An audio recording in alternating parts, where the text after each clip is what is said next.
دوستان سلام.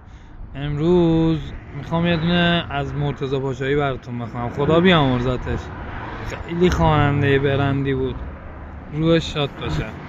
امیدوارم بتونم یه مقدار مثلش بخونم. البته هیچ کس نمیتونه تکرار مرتضی پاشایی باشه. با اجازهتون. ستایش یعنی این دیوونگی ها، شبیه حس خوبه تو دل ماست.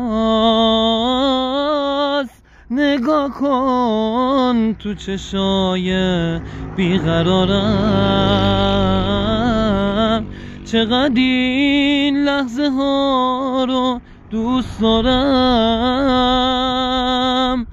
تصور میکنم پیشم نشستی،